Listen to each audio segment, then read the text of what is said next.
interesante el tema. Mire, justamente acabo de terminar una reunión con farmacéuticos, gente del gobierno, para ver el otro tema que ustedes están comentando sobre el tratamiento maíz. Tal vez decir, se está haciendo un esfuerzo muy grande y creo que vale la pena decir, entre los productores, distribuidores de medicamentos, para asegurar que en el país el esquema de tratamiento pueda estar de forma gratuita. Ojo con este tema de congelamiento, ¿verdad? Que no nos vaya a pasar como el tema de insumos médicos, que se emitió un decreto que hizo que los precios más bien de referencia fueron exageradamente altos, y aun cuando el país ya tenía algunas órdenes de compras, no se pudo adquirir ese medicamento a bajo precio. Bueno, con el tema de las pruebas, lamentar lo que ya decíamos, tenemos pruebas PCR en el país, pero debido a diferentes factores no se adquirieron todos los kits de extracción y todos los insumos que se requerían para aplicar. Se estaban haciendo, entiendo, hay funcionarios que han estado en el mundo buscando la forma como obtener eso. En algunos casos han tenido éxito, pero bueno, el tema aquí es que deberíamos estar aplicando por lo menos 3,000 pruebas diarias. Expertos dicen que esta es la mejor manera para poder tener un diagnóstico realista de lo que está pasando con el virus, y en base a eso hacer las proyecciones y tomar decisiones. Eso no está pasando en el país. Ya nosotros justamente hace 8 días denunciábamos esto, el reflejo de esa pandemia que hemos tenido en el sistema sanitario, esa epidemia de desorganización, de un problema estructural muy fuerte que hoy en una situación como esta nos está dejando sin la oportunidad, en este caso particular, de estar aplicando pruebas, pero también los problemas que tenemos con los laboratorios, que aun cuando se han incorporado algunos laboratorios privados, la falta de gestión adecuada no permite que los laboratorios que tenemos también puedan procesar de manera eficiente, de manera transparente y de manera ágil las pruebas PCR que se están realizando. ¿Pruebas todavía se pueden utilizar y cuál sería el costo de los kits? Porque estamos hablando de que ya llevan poco más de un mes en bodegas. ¿Aún pueden ser utilizadas estas pruebas? Sí, definitivamente. O sea, las pruebas pueden usarse, no tienen un periodo de vencimiento de un mes, de un año, es mucho más, pero el problema es que, bueno, el mundo está en esta situación, todo el mundo está comprando esto.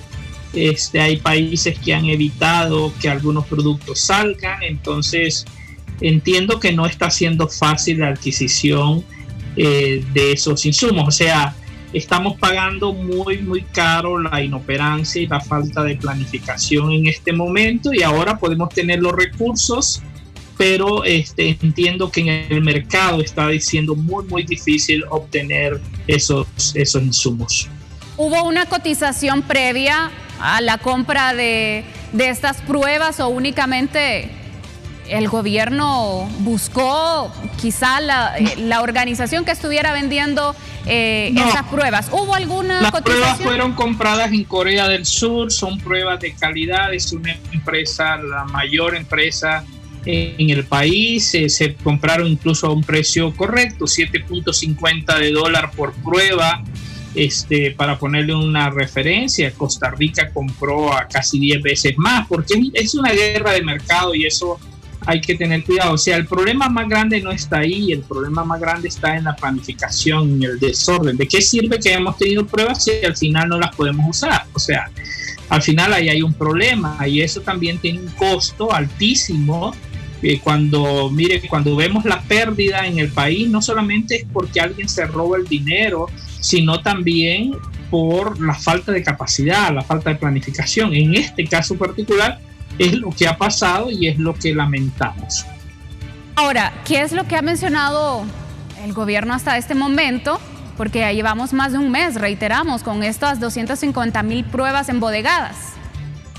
Mire, yo soy radical en esto y obviamente con mis apreciaciones quizás algunos no están de acuerdo. Yo estoy y sigo sosteniendo que en este momento el Estado en la estructura actual no es capaz de poder gestionar este tema de las pruebas. O sea, yo he sugerido al más alto nivel del país, a las autoridades de la Secretaría, que se tiene que buscar algún mecanismo para intervenir este tema de los laboratorios. Es un tema muy sensible, pero aquí necesitamos gerenciar de manera eficiente eso. O sea, los laboratorios, incluyendo los privados que han puesto a disposición esto, deberían de estar funcionando 24/7. Debería haber una forma de hacer una trazabilidad de las pruebas. O sea, si aquí se hacen pruebas y le llamamos prueba rápida, pero lo que vamos a escuchar hoy es el resultado de una prueba de hace 8 días, que eso es lo que normalmente ha estado pasando. Entonces la pregunta es, una persona que ha estado infectada durante 8 días pudo haber infectado a otros. Entonces esos son los problemas que no salen en las cadenas, que no se dice, pero de dónde son. Si eso tiene que estar georreferenciado, tiene que haber un seguimiento ágil, y ese sistema los tenemos en el país. Sin embargo, no se están usando porque justamente es lo que decía, venimos más de 10 años de estar diciendo tiene que haber un cambio, una reestructuración en el sistema sanitario, pero bueno, aquí cada quien anda detrás de la jugada, cada quien anda detrás de sus propios intereses. Entonces a muy poco le interesa al final la salud del pueblo, de la gente, de nuestros hermanos pobres, y esos son los que sufren las consecuencias de todo esto. A criterio de la ASJ, ¿a quién debería otorgársele el manejo de estas 250,000 pruebas para su respectiva aplicación?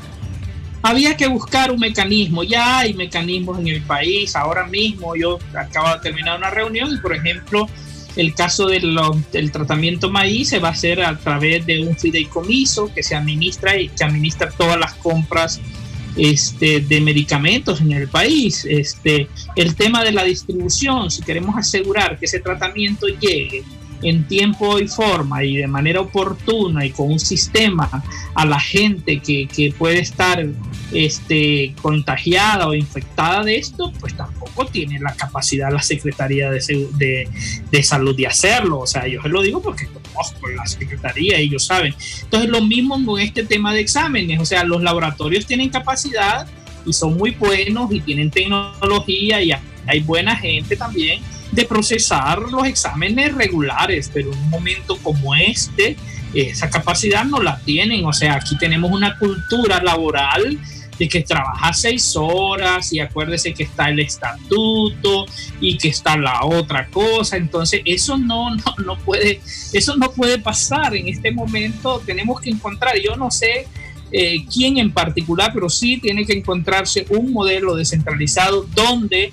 con los recursos que tenemos podamos tener agilidad, podamos estar aplicando 3,000 pruebas diarias, en tiempo real dar resultado, georreferenciarla, saber qué es lo que está haciendo simultáneamente con el tratamiento para los posibles sospechosos. O sea, hay diseños que ya se están implementando en otras partes del mundo y que nosotros acá en Honduras podríamos estarlo haciendo y tenemos la capacidad de hacerlo, pero lamentablemente no lo estamos haciendo. Para concluir este tema de las 250,000 pruebas PCR que están embodegadas, ¿qué hacer para que no se queden ahí más tiempo? ¿Qué es lo que deberíamos hacer para que el gobierno de una vez y por todas pueda tener un plan y no echar a perder todo lo invertido en estas pruebas PCR que tanto se están necesitando?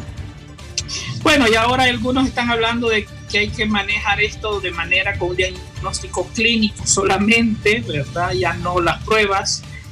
Pero yo creo que seguir insistiendo. Nosotros estamos haciendo nuestra parte, que haya homologar criterios. Ojalá pueda haber un mando gerencial único en la Secretaría. En este momento hay varias secretarías, si ustedes lo saben.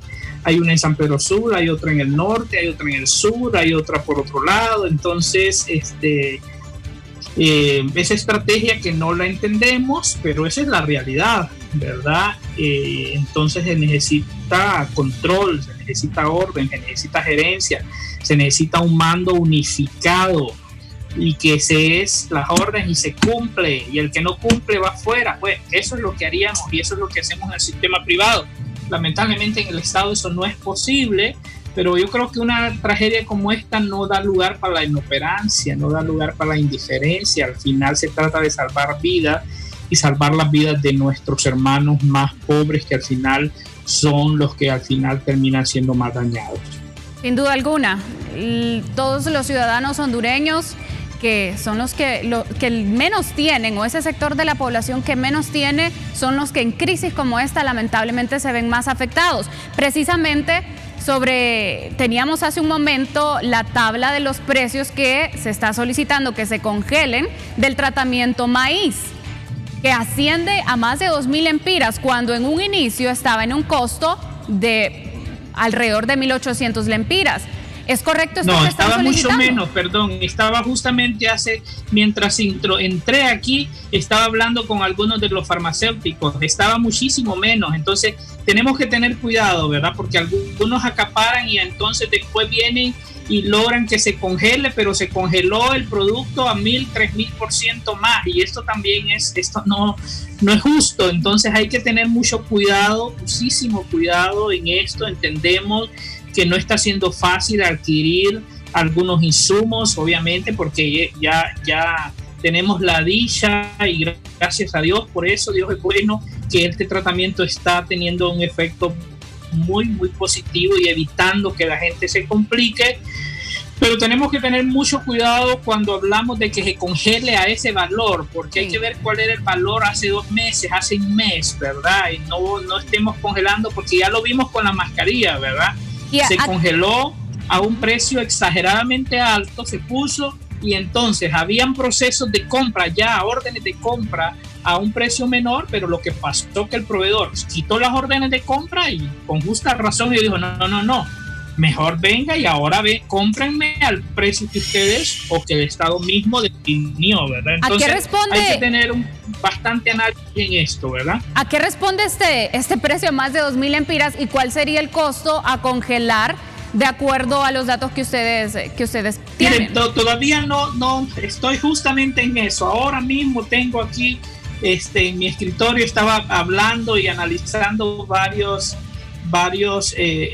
precios, ¿verdad? Para ver qué es lo que se está ofertando, lo que está viendo el comisor. Lo importante aquí es que yo percibo, y lo digo de los distribuidores, las droguerías, los fabricantes, los importadores, que están haciendo un esfuerzo, y yo lo sentí en este momento, estaban reunidos todos con una actitud de contribuir para que el Estado de manera gratuita pueda dispensar este medicamento a los más pobres, y eso es lo que debemos de trabajar. Así es que yo estoy ahorita concentrado para que eso sea gratis, apoyar en lo que pueda para que eso sea de manera gratuita para el que más lo necesita y para los más pobres.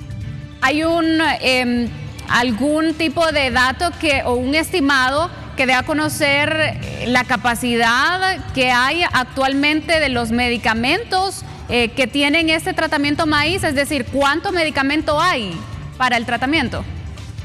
Sí hay, lamentablemente es muy poco lo que hay ahora mismo, ¿verdad? En existencia, hay de unos, de otras cosas no, pero como le digo, sí he sido testigo de un trabajo que se está haciendo muy fuerte entre las droguerías, distribuidores, el gobierno, para tratar de procesar, comprar, adquirirlo, como sea, aquí en Honduras puede hacerse para tener el esquema de tratamiento lo más pronto posible. Lamentablemente, esto también tengo que decirlo, se perdió mucho tiempo porque por lo menos mi participación, que tuve conocimiento ya hace más o menos 6 semanas empezamos a hablar de esto y no se actuó con rapidez, producto de lo que ya mencionaba antes, pero ahora se está haciendo un esfuerzo para poder adquirir esto pronto. Tenemos entendido que el tratamiento maíz se aplica en una primera etapa y si el paciente recae, tiene que volver a comprar este medicamento. ¿Es así? Esto estamos hablando de ser así, serían alrededor, con el precio actual, de más de 4.000 lempiras. Sí, pero eso tiene que ser prescrito por un médico. Yo digo, la clase media alta de repente es la que va a poder hacerlo, pero creo que el más pobre lo que tenemos que procurar es que el Estado lo tenga, que el Estado sea el que lo provea. Y en eso particularmente nosotros es donde estamos trabajando para que el Estado de manera gratuita pueda otorgar este esquema de tratamiento que lo que hace es bajar la carga viral y evitar que los pacientes tengan que llegar a un estado crítico a los hospitales y como le insisto, queremos que los más pobres no tengan que pagar. Bueno, si es que si lo tienen que pagar se van a morir porque tampoco hay recursos, ¿verdad?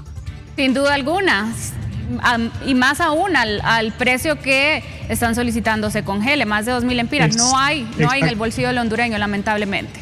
Sus palabras finales para la población hondureña en torno a este tema y también al gobierno sobre las 250.000 pruebas en general, porque necesitamos que se vea el apoyo por parte de las autoridades en esta temporada donde más estamos necesitando los hondureños. Bueno, yo creo que el pueblo hondureño es que tenemos que cuidarnos, nadie nos va a cuidar. Así es que tomemos las medidas de prevención, distanciamiento social, no salga si no tiene que salir. Si sale, use su mascarilla, lavarse las manos de manera constante, cuidar a los niños y a los adultos.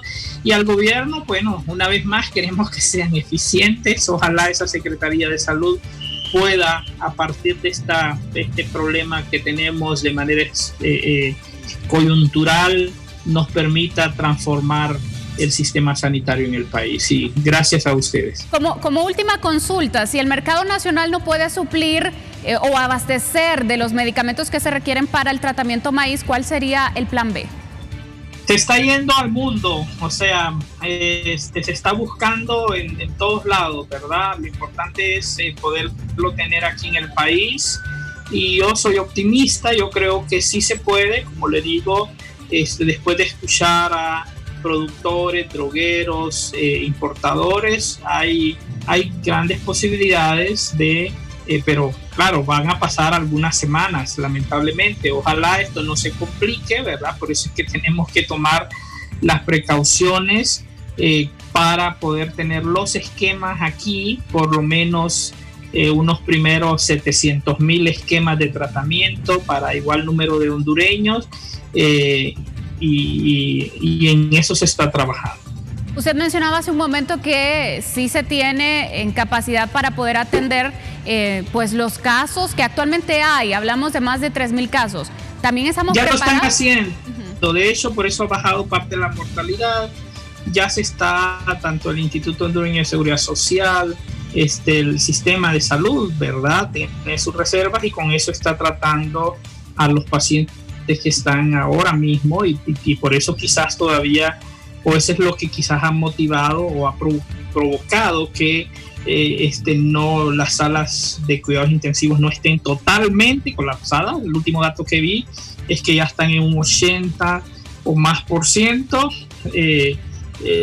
Aquí tenemos que estar claros, si eso se llega al 100%, va a morir gente porque la gente que llegue y ya no hay capacidad, esa gente va a morir, y esto es justamente lo que provoca ese tratamiento que gracias a la inteligencia y al trabajo de un grupo de médicos, un muy gran variado, médicos hondureños, la plataforma Unidos Todos contra el COVID, que tiene médicos de primer nivel en el país, han encontrado esto, y también hay temas históricos también en el país que a lo mejor están contribuyendo a que la tasa de letalidad sea más baja de lo que originalmente se proyectaba. Estamos hablando de ese 20% que restaría para que colapse el sistema de salud en las principales ciudades del país, San Pedro Sula y Tegucigalpa, o a nivel nacional. Bueno, básicamente donde hay mayor concentración de personas es donde obviamente tenemos más problemas. En este caso San Pedro Sula, pero Tegucigalpa pronto puede llegar a una situación similar, y aquí tenemos un gran problema porque el hospital más grande del país no está habilitado para pacientes COVID, entonces esto podría generar una situación. Ojalá no pase eso, pero por eso es que tenemos que tener las precauciones y las medidas preventivas que impidan que haya una infectación masiva. Y hablando un poco sobre los hospitales móviles, ¿qué ha sucedido con los hospitales móviles a nivel nacional? Bueno, esos todavía no llegan, ¿verdad? Sí. Pero también una vez que lleguen hay que ver quién los opera, ¿verdad? Porque tenemos un déficit también de personal en el país. Entonces hay que ver qué pasa. Se compraron los hospitales móviles, una inversión bastante grande. Y nosotros estaremos presentando un informe a la nación sobre esa compra en las próximas semanas.